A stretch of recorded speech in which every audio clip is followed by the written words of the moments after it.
Parque de Bomberos de Gijón. Sale mucho humo de la casa Rambali. Está quemándose. Señora, tranquilícese. Dígame, ¿desde dónde me llama? Calla, coño, que están pidiéndome la dirección. Ay, Dios mío, mire, esto es el campo Les Monjes. Encima Villa, sí, encima Villa.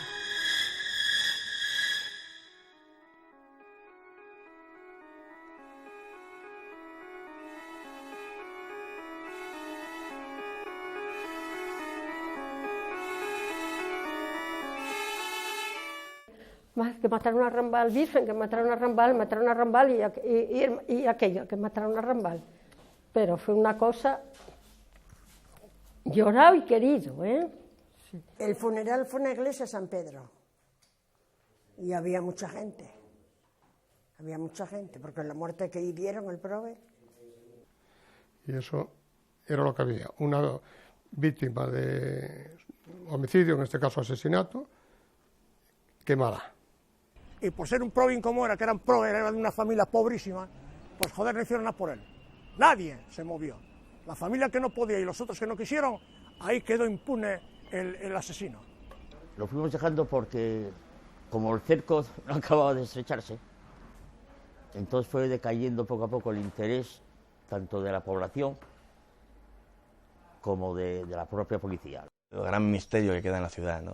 ¿Quién mató a Rambal? Es una pregunta que se sigue oyendo de vez en cuando en determinados sitios.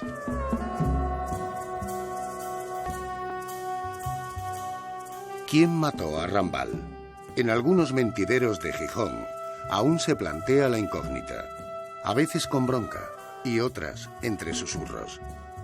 Varios escritores asturianos han publicado o publicarán sus impresiones sobre el caso, arropadas con más o menos ficción. Pero lo cierto es que nadie sabe quién mató a Rambal, aunque sí hemos investigado cómo y quizás el por qué lo hizo.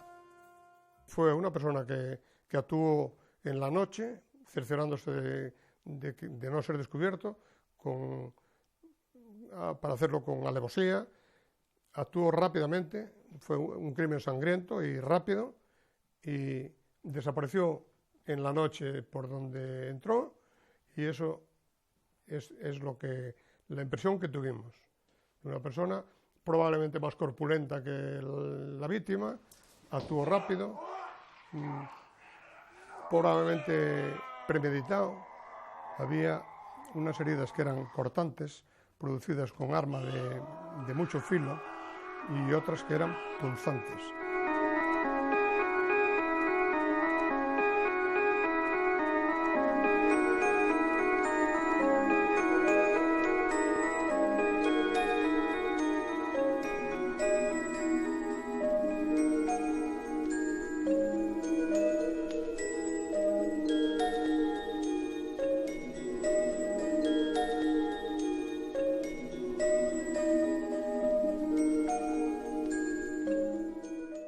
El agresor probablemente lo primero que intentó fue degollar.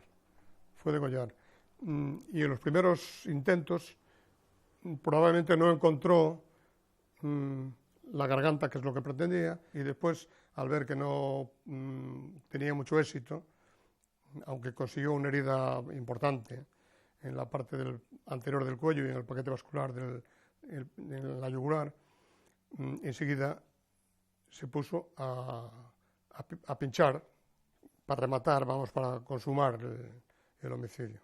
Las quemaduras eran post-mortem, quiere decirse que el agresor se cercioró de que la muerte era real antes de prender fuego. 15 puñaladas, una víctima de homicidio quemada. El crimen brutal ocurrió en la madrugada del 19 de abril de 1976, en el barrio de Cimadevilla, en Gijón. La víctima, Rambal, nacido Alberto Alonso Blanco, un hombre popular, estimado y único. Pues era un rapaz muy alto, delgado, era el moreno, tenía así bastante pelo, y era el gadín. Y era, pues, por el día andaba cuando venía a recaos y andaba por el barrio, pues va con un pantalón y un niqui normal, pero luego ya por la noche, cuando ya se preparaba él para salir, pues ya iba elegantísimo, muy limpio, limpísimo, impecable. Salía de casa ya y esa ya su vida. Era la vida de él ya, distinta a la del barrio. Ese barrio es Cimadevilla, que más que un barrio parece una isla. No por su forma, sino por su manera de vivir. Tiene el carácter forjado por la mar y todos parecen familia. Probablemente en cualquier otro lugar, Rambal hubiera sido solo Alberto. Salía impecable de Cimadevilla y entonces llevaba su ropa o la tenía donde iba, que actuaba en algún bar o algún bar de estos grandes.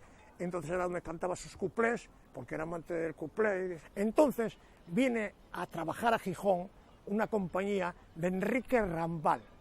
Y el motivo, que yo no sé por qué, porque él gustaba el teatro, todas esas cosas, empieza Cimadevilla a llamarlo Rambal.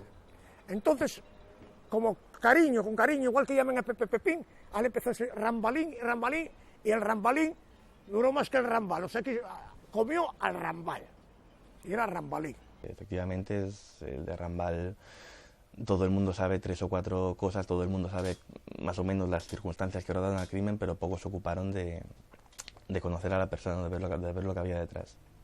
Se hizo querer ayudando a la gente del barrio, ayudando a la gente mayor que tenía necesidades en su casa, les ayudaba en las labores domésticas, que en aquella época no había lavadoras, él les aseaba todo lo que era su vivienda, incluso con el esfuerzo en aquella época, al no haber lavadoras y no estar, digamos, tenía que ir al lavadero, lavar a mano, tender en tendales.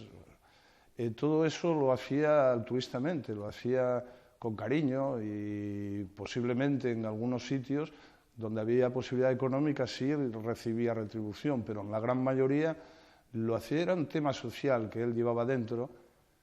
Y yo opino de él, siempre opiné de él, que era como un asistente social del barrio, era un servicio social que él lo hacía con cariño.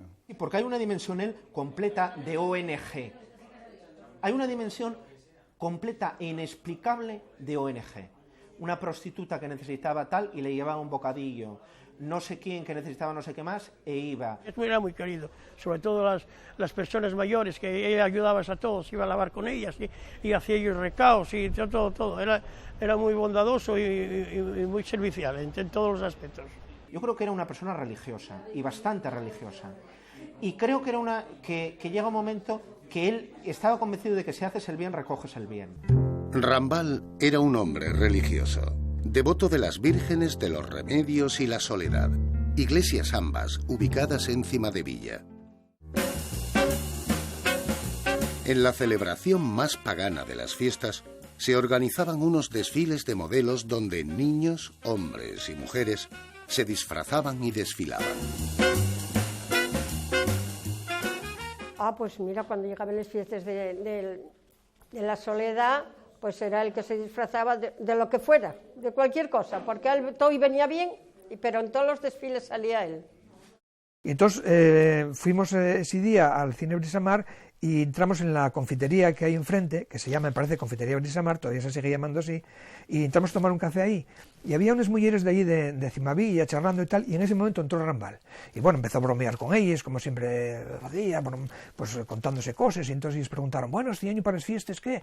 Y entonces dijo, nada, voy a ir de Reina Mercedes disfrazada, porque siempre decía, voy a ir disfrazada de Reina Mercedes, y bueno, ahí nos reímos un poco, nosotros en una mesa un poco más lejos y tal, pero bueno, participamos un poco porque lo oíamos todo, ¿no? Un poco de ese buen ambiente y tal, ¿no? Y disfrazados la madre de niñera, y él de bebé, con una manta del Mifiu y la silla del Mifiu. Y después pidió unos zapatos, y era en el 37 y a él valieron, porque andamos todo el día con ellos. Y había mucha gente, iba mucha gente detrás de ellos. Y él cantaba, y bueno, además que estaba la gente deseando que cantara Rambal, porque era simpático, hasta no poder más. Y buen rapaz, y en lo que era. Ahora, después de la vida de él ya, era su vida, como tú la tuya, yo la mía, y la otro, el otro. Son vides que, claro, que cada uno nada a su manera. Él nació así porque él no es de vicio ni nada, porque él ya desde pequeñín, Todos lo sabíamos que era, pero jamás se le llamó, se le insultó, se le dijo nada que le ofendiera. Le quería, hombre, el barrio le quería y sintió su muerte. Rambal vivió toda su vida bajo una ley de vagos y maleantes que le podía meter en prisión por una condición, la de homosexual, que no ocultaba. Gracias a su generoso carácter, evitó la cárcel, pero no a su verdugo. Nos enteramos, eso sí me acuerdo perfectamente, por un teletipo de la agencia EFE fechado en Gijón. Ese teletipo que decía sin más detalles que Rambal había aparecido apuñalado, medio quemado en Gijón, encima de Villa, nos puso en marcha todo el aparato informativo de nuestro periódico, ¿no? Inmediatamente marchaba a la comisaría, donde eran prácticamente todos los inspectores conocidos por ser sido visitante todos los días de la comisaría en busca de información, y ya me dijeron, oye, apareció muerto Rambal, no te podemos decir nada más, porque yo es como estamos, hay mucho jaleo, y estamos con ello. Entonces, a partir de ahí ya, yo ni me moví de la comisaría. Prácticamente estuve de guardia, llamé al periódico diciendo, oye, ¿qué pasó esto? De aquí no me muevo hasta que no saque algo en claro, la noticia.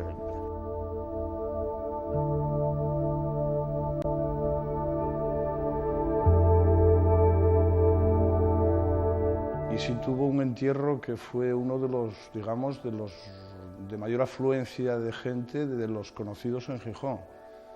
De hecho, la iglesia estaba llena.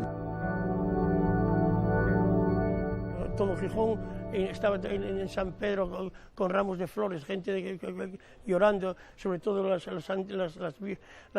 personas mayores de Cima de Villa, que lo querían todos como yo que sé. Yo recuerdo el día del funeral, el barrio de Cima de Villa en pie, con pancartas de queremos justicia, Cima de Villa pide justicia, y eso, muchas pancartas.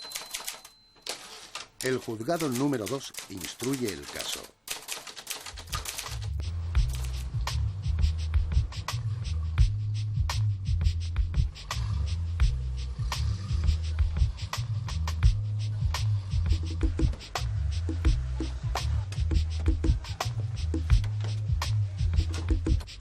La Brigada de Investigación Criminal acude a la casa de Rambal en busca de pruebas. Algunos periodistas logran colarse, quizás en un descuido, y ser testigos del escenario del crimen. Cuando llegamos a la casa de Rambal, estaba todo revuelto, todo en una habitación que apareció el cadáver de Rambal con síntomas de haber habido fuego allí, y como si un elefante hubiese entrado en una cacharrería, todo completamente destrozado. Pruebas allí en el escenario no había muchas, porque al entrar los bomberos antes, no hay reproche para el cuerpo de bomberos, porque evidentemente si ellos no hubieran actuado, las pocas pruebas que tenemos no habría ninguna. Es decir, que ellos fueron a hacer su trabajo, pero para nosotros fue difícil. El incendio no era de gran importancia. Lo que ocurre es que salía humo, había un olor un poco nauseabundo. Entonces, pero vamos, en un principio nosotros vamos a apagar un incendio normal y corriente como podía suceder de otros muchos que hemos ido. Lo que ocurre que después de que ya lo apagamos, que era, ya digo, vuelvo a repetir otra vez, era mínimo el incendio, un conato, por llamarlo de alguna manera, pues la trascendencia ocurrió cuando vemos que hay un cadáver. Quemaban unos trapos, quemaba parte de los pies de él, que estaba en vez de en la cama atravesado, para entendernos mejor, en vez de estar en longitudinal, estaba atravesado.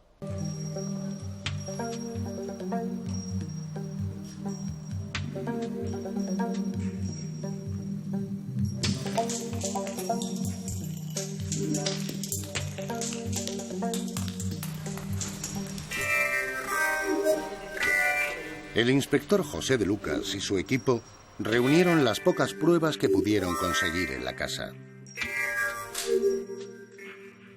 Recogieron pelos, colillas y algunos fluidos que quedaron en custodia para poder compararse con muestras de los posibles sospechosos.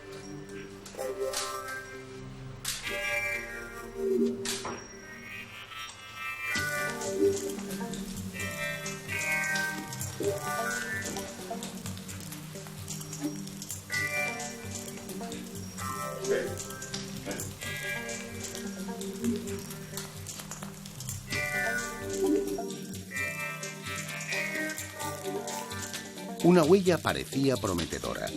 Sobre una llave de la luz apareció un dibujo papilar impregnado en sangre.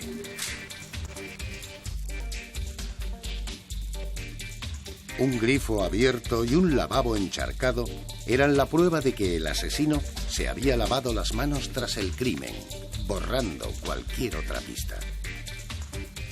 El arma homicida, que posteriormente el forense describió como un estilete de unos 2 centímetros de ancho y 10 de largo, nunca fue encontrada. La policía, a partir del asesinato de Rambal, de aparecer el cadáver, empezó a rastrear todos los ambientes homosexuales de Gijón. Pero se encontró con un coto cerrado. Era impresionante, no hablaba nadie. No hablaba nadie. Así como a lo mejor en otro ambiente puedes quitar a alguien, ir de la lengua, tal. En este mundo, hermetismo completo. No, nadie habló, nadie. No pudieron sacar nada. En aquella época también hay que pensar que la sociedad gay era muy hermética. Había muy poca gente, digamos, fuera del armario. Estas cantidades de homosexuales que se supone que había, pero no eran conocidos. Estaba en vigor la ley de vagos maleantes. Era una sociedad tan hermética y misteriosa como podía ser una secta, por ejemplo. Esto siempre dificulta mucho, hace difícil el progreso de la investigación. Los días siguientes fueron primero de muchas pesquisas, de interrogatorios exhaustivos a todo el barrio, a todos los negocios, hostelería, a todo el mundo. Y llegaron a una conclusión, la policía, era que el autor había sido un tal Manolón, que era camionero. Manolón el camionero, era un señor alto, fuerte, de una mediana edad y con tendencias homosexuales. Entonces, cada vez que venía a Gijón con carga o a recoger carga, el primer contacto era con Rambal, porque mantenía una estrecha relación sentimental.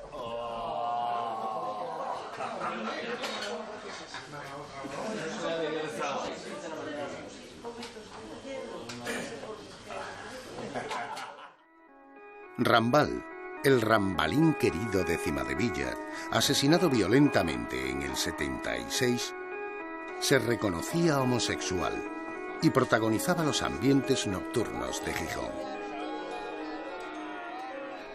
La policía apenas halló pistas, pero el forense tenía la certeza de que el crimen había sido premeditado.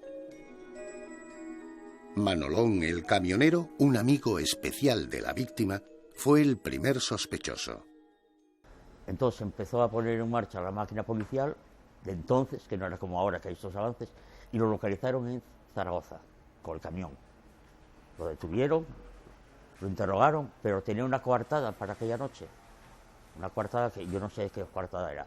Si estaría descargando el camión en otro sitio que con justificantes pudo hablar de que efectivamente no había estado en Gijón esa noche, pero fue el principal sospechoso. Y ahí se centraron todas las pesquisas. Yo creo que abandonando incluso otras que posiblemente hubiesen dado más fruto, quizás. Yo creo, lo he creído siempre, que en España no es un país de crímenes pasionales.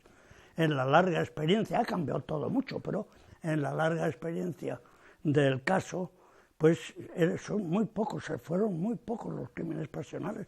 Siempre era por intereses entre hermanos, por unos lindes, por una herencia, por robo, por unos intereses distintos. La policía buscó a Manolón, pero las investigaciones e interrogatorios se dirigían además a un ambiente bien conocido por Rambal, el de la noche. Tenía su transformación nocturna, y su transformación nocturna era el divertimiento que le gustaba hacer teatro, le gustaba bailar, le gustaba cantar, le gustaba, como naturalmente a casi todos nos gusta, salir un poco de juerga de vez en cuando, y él era un hombre que estaba integrado dentro de la noche, porque Cimadevilla era el ocio nocturno en aquellos momentos. Y como tal, él también tenía sus labores ahí, tenía sus labores de divertimiento y posiblemente hacía trabajos, que los hacía seguro, trabajos en algún bar o en algún sitio de copas donde se le retribuía por sus labores. Venía mucha gente de Gijón para, oye, ¿dónde está Rambal? Porque queremos hacer una fiesta, y querían que fuera Rambal precisamente a amenizarnos con ellos.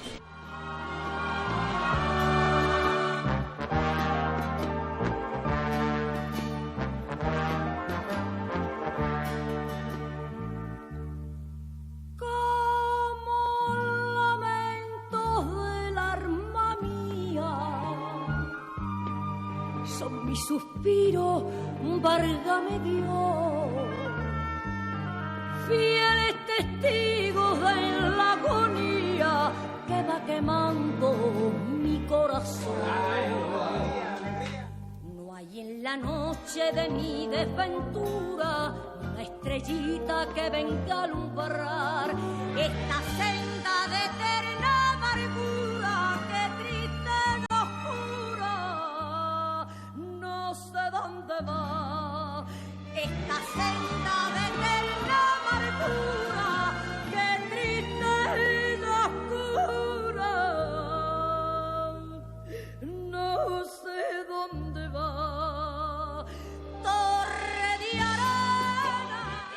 Normalmente andaba por casi todos los bares de Ciudadevilla, pero exclusivamente andaba precisamente en mi bar, en el bar Carrizo, en la Cabaña, el Mesón del Gallo, el Farol, y el Escocia, el Jamaica, en fin, todos mayormente todos esos bares que eran él donde lo pasaba en grande, haciendo la delicia de todos porque bailaba, cantaba. No sé dónde va. Torre de arena, que mi cariño supo labrar. Torre de arena, donde mi vida quiso encerrar. Noche sin luna, río sin agua, flor sin olor. Todo es mentira, todo es quimera, todo es delirio de mi dolor.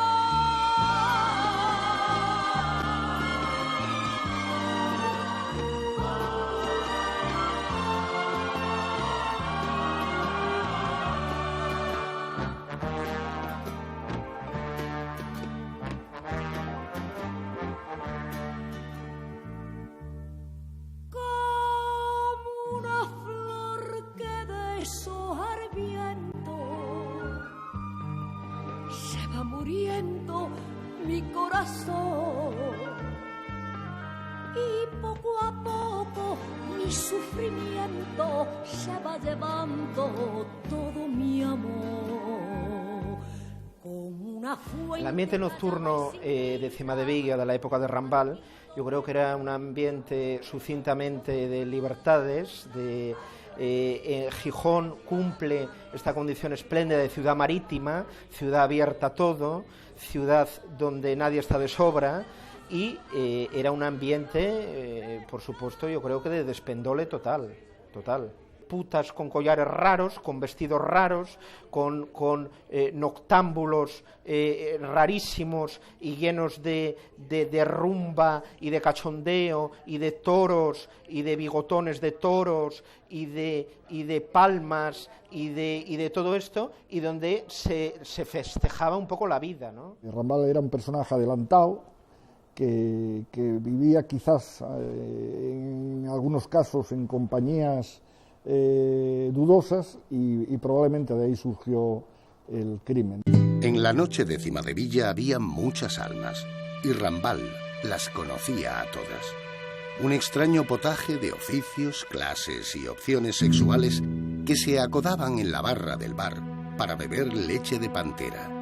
Si, tal como indican las pruebas forenses, el asesinato de Rambal era premeditado, puede que algún compañero de juergas lo mirara como a una víctima. La policía tenía que revolver en aquella olla caliente, recomponiendo sus últimos pasos.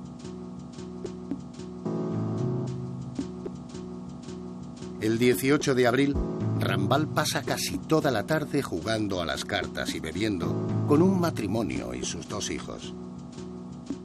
A las 9 entran en el desaparecido Bar Rochelle de la calle Rosario. Prosiguen en el bar La Habana, situado en la misma calle. Un individuo joven se le acerca, parece que se conocen, y Rambal, se va acompañado del joven. Son las 12 menos cuarto de la noche. Se fue media hora antes de la última vez que se le vio con vida, estaba a la puerta de un bar hablando con él, y la frase que Rambal dice en ese momento a la puerta del bar es: no me riñas aquí en la calle, ¿no? Entonces, eso me va a entender que lo conocía. Mientras Rambal discute con el joven, un conocido y vecino del barrio llamado José María LF se cruza con ellos. No recibe respuesta. Están enfrascados en la discusión. Rambal no le ha visto. El vecino se ha fijado en el joven y coincide con el camarero en la descripción. De unos 20 años, cara fina, alargada, pómulos salientes y ojos claros, chaqueta de lana, jersey y pantalón verde de pana. Las 12 menos 5 de la noche, en la esquina de la calle Vicaría con Rosario.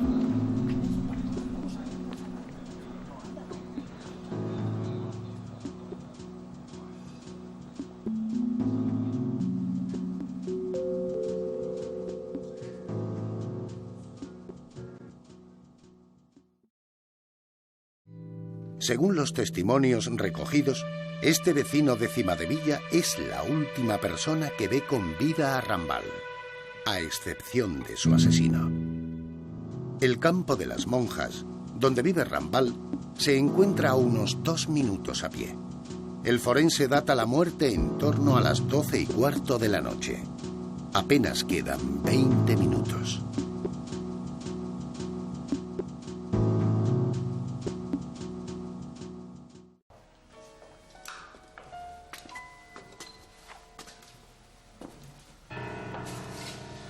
¿Le acompañó el joven a su casa?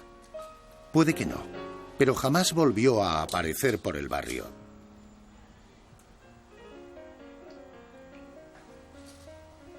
A pesar de que las descripciones de los testigos permitieron hacer un retrato robot e incluso se le identificó como el apodado Pepsi Cola, el joven se desvaneció desde aquella noche.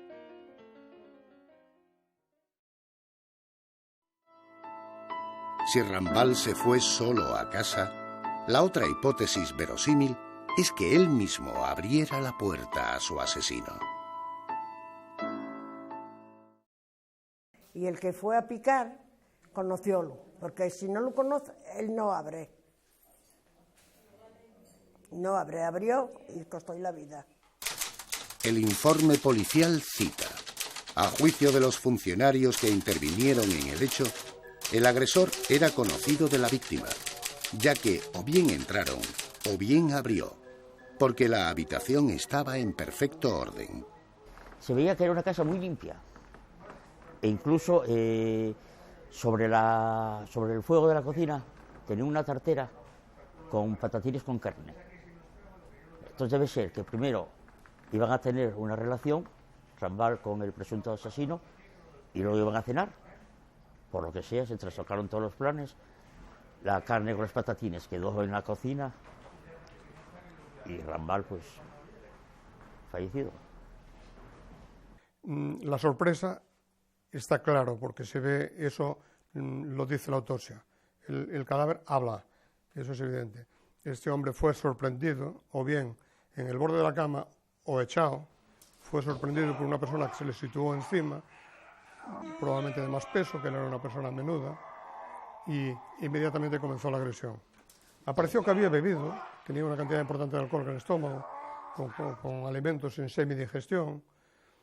Esto nos hizo suponer también que la capacidad de defensa de la víctima estaba mermada. Las quemaduras eran post-mortem, quiere decirse que el agresor se cercioró de que la muerte era real antes de prender fuego. Salvo los datos ofrecidos por el médico forense, las escasas pruebas recogidas en la habitación de Rambal no aportaron información útil al caso. Una vez cotejada la huella que apareció en el interruptor de la luz, resultó ser de un miembro del equipo de bomberos. El atuendo nuestro uniforme, No llevábamos guantes, no llevábamos caretas, no teníamos lo que hay ahora, por ejemplo, ¿no? Entonces, los guantes no existir y para las narices pues usábamos nuestro propio pañuelo. Los indicios que la policía había seguido hasta ahora no posibilitaron ninguna detención. Ni el camionero Manolón, ni el joven apodado Pepsi-Cola, ni las pruebas materiales conducían hacia un sospechoso real. Solo habían pasado unos pocos días desde el crimen. Siempre te decían que se estrechaba el cerco, llegaba el día siguiente que se estrechaba el cerco, y yo en el periódico se estrecha el cerco, cada vez más cerca el esclarecimiento del asesinato de Rambal, pero no se llegó el cerco nunca se llegó a estrechar. En los ambientes policiales de los 70, el agente del FBI Robert Ressler acababa de acuñar el término asesino en serie. La policía de Gijón, un equipo joven y receptivo a teorías innovadoras, decide barajar una nueva posibilidad. Apareció otro crimen de unas características muy similares en Santander. También un homosexual muy conocido que tocaba la guitarra, muy conocido en el ambiente gay nocturno de Santander. Hubo otro crimen en Valladolid y otro en Valencia, me parece que era. Y en este Santander apareció una huella. El criminal actuó de una manera muy parecida al que lo hizo el de Rambal. También tenía acceso a la vivienda o había quedado con el ocupante de la vivienda. La posibilidad de que fuera el mismo, pues sí, pues existe, pero claro, no apareció tampoco. Puesto que Gijón es puerto de mar y gran parte de los otros crímenes de homosexuales ocurrieron en ciudades portuarias, la policía pensó que el posible asesino en serie podía ser un marinero. Se investigaron los barcos que habían fondeado en Gijón en las fechas del crimen y que además hubieran estado en Santander y Valencia. 4 nombres de embarcaciones se repetían: el Cala Armesal, el Ubexo, el Alexandri y el Marcos Lucio. Una vez investigadas las tripulaciones de cada uno de los barcos, ni un solo marinero había estado en Gijón y en alguno de los otros puertos donde se repetían los homicidios. Ningún miembro de la tripulación que desembarcó en Gijón lo hizo en Santander o Valencia. Otra pista que se hundía. La policía, pues sé que revolvió Roma con Santiago, hubo muchos rumores al respecto. Sabéis que nunca se detuvo a nadie y que el crimen, si no quedó en el olvido, quedó sin resolver. Parecía que era bastante fácil de resolver el tema si se hubiese hecho una buena investigación. Y de hecho la investigación parece que iba por buen camino, que avanzó. Sin embargo, hubo un momento en el que todo se paralizó. Los periódicos dejaron de informar, a lo mejor porque no tenían más noticias, y la investigación no avanzó. No avanzó, echaron tierra sobre el tema y desapareció. El crimen de Rambal, el último gran misterio de Gijón, oculta, según algunos, manos negras, jerarquía y el suficiente poder en la sombra como para detener toda una investigación policial. Intuyo, o por lo que he leído, por lo que me he documentado, puedo llegar a suponer, es que quien lo hizo, o quien mandó que él se hiciera, que no, tampoco está claro que en el caso de que el crimen no fuera por encargo, sino que fuera un crimen cometido en primera persona, digamos, tenía poder suficiente para ordenar paralizar la investigación cuando a él más le convenía, ¿no? La investigación del asesinato se paró a los pocos días porque hubo una orden que obligó a los policías a parar esa investigación para ocuparse de otros asuntos, ¿no? Entonces, yo pienso que quien lo hizo, quien tenía una responsabilidad subsidiaria en el crimen, tenía suficiente influencia para pararlo. Y al mismo tiempo no creo que se trate de un problema de desidia o de apatía de los policías que investigaron en primera persona el caso, ¿no? Yo, por lo que he hablado con algunos de ellos, sé que el caso de Rambal les pesa, digamos, ¿no? Porque probablemente llegaron a tener muchas claves para averiguar quién había sido el culpable, y de repente, cuando quisieron retomar el caso después de esa parálisis obligada, se encontraron que lo que tenían había desaparecido, ¿no? o ya no tenía la fuerza que había tenido en su momento. Un día, yo trabajaba en el Banco Hispanoamericano, fue a verme, me dijeron que me esperaba abajo un señor y tal, y bajé, y se presentó como el hermano de Rambal. Se llamaba Pichi, dijo, llámame Pichi. Entonces, bueno, a raíz de eso, pues aproveché para hablar un poco con él, y bueno, pues cómo me había parecido, la impresión que yo tenía del hermano. Y entonces yo le pregunté, bueno, vosotros en relación con el crimen, realmente, ¿qué actitud tuvisteis? Dijo él, mira, nosotros la verdad es que pudimos hacer muy poco porque a nosotros la policía lo que nos dijo fue que, y esto es textual y lo puedo contar tal como él me lo contó, la policía nos dijo que nos valía más que no hiciéramos nada, que no hiciéramos averiguaciones y que dejáramos la cosa tal como estaba, que a él que no lo íbamos a resucitar y que nos podíamos meter en un lío. O sea, que nos metieron un poco de miedo. Y desde entonces nosotros lo dejamos y tal. Eso me dijo mi Pichi. Entonces, bueno, aquello iba un poco en la línea que yo pensaba y un poco en la línea en la que la novela iba. Y bueno, pues digamos que de alguna manera eso reforzó pues un poco la idea que yo tenía del tema. De que había habido ahí pues algún personaje de poder, no sé de qué tipo de poder, si político o económico o de qué tipo, pero que había hecho paralizar el tema. Y tenía que ser una persona de mucho poder porque había mucho movimiento a favor de que se descubriera el tema. Y así fue cayendo, vinieron otros casos nuevos, la policía empezó a embarcarse en otras aventuras ya de delincuencia y hasta hoy. Los diarios se maquetaron con noticias nuevas que pronto dejaron de serlo. Cimadevilla se acostumbró a vivir sin Rambal y la investigación quedó enterrada bajo cientos de papeles. ¿O no? En el año 86, los investigadores del caso reciben una llamada desde Villablino. Uno de los interrogados 10 años atrás asegura tener información reciente sobre el crimen de Rambal. La policía se desplaza a León y escucha la historia de un individuo que habla de un ciudadano portugués y algunas historias controvertidas. Según han asegurado a este programa, esta historia era pura imaginación, pero nunca han tenido tanta certeza de estar más cerca del asesino de Rambal. Lamentablemente el caso ha prescrito, y tan solo los periodistas y los escritores buscan al asesino de Rambal. Quizás por brillo, o probablemente porque hay hombres cuya muerte, y sobre todo su vida, no merece ser olvidada. Yo estoy convencido de que su muerte tiene que ver con una especie de complot para cargarse a un personaje que vivía de la extorsión. Y no hablaría de la muerte de una persona que más o menos se lo carga como de un complot organizado, más o menos organizado, para liquidarlo. Porque él, en la medida en la que era una loca salvaje, en la medida en la que vivía de extorsión, en la medida en la que pedía dinero, todos esos señoritos bien de Sommió y de otros sitios, saliendo por ambientes raros y pidiéndoles dinero y todo eso, pues era un peligro. No tengo claro cuál fue el motivo. Yo creo que Rambal conocía al asesino o conocía a quien mandaba al asesino. La teoría que yo creo es la que se ha hablado insistentemente, ¿no? Que era gente conocida de él, porque ahí no hubo el tema de robo, no había por qué, además, Rambal era un hombre en ese sentido modesto, y yo creo que fue algún tema, o alguien que se le fue la mano, algún odio, algún mal querer.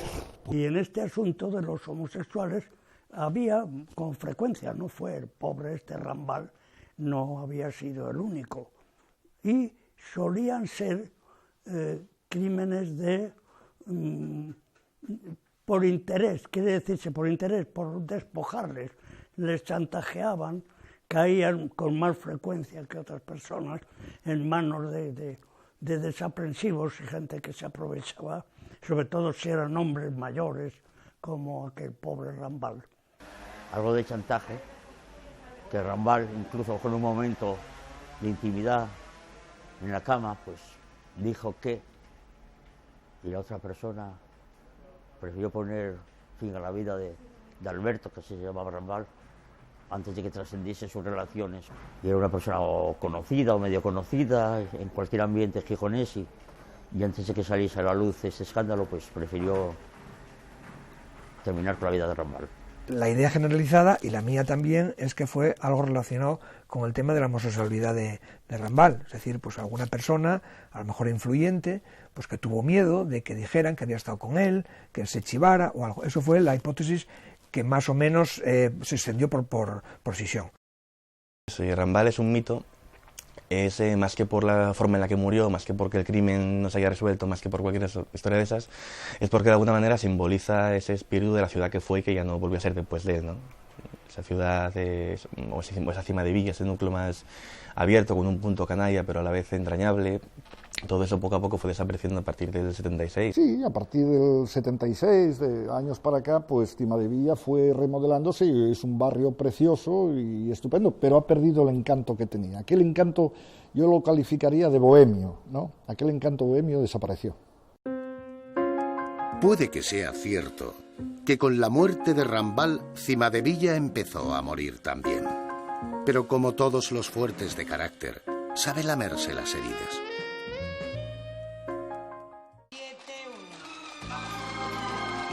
Al final, el encanto existe en los lugares más insospechados. Y seguramente, si Rambal no se hubiera encontrado con un asesino, estarían moviendo fichas de colores con sus amigas.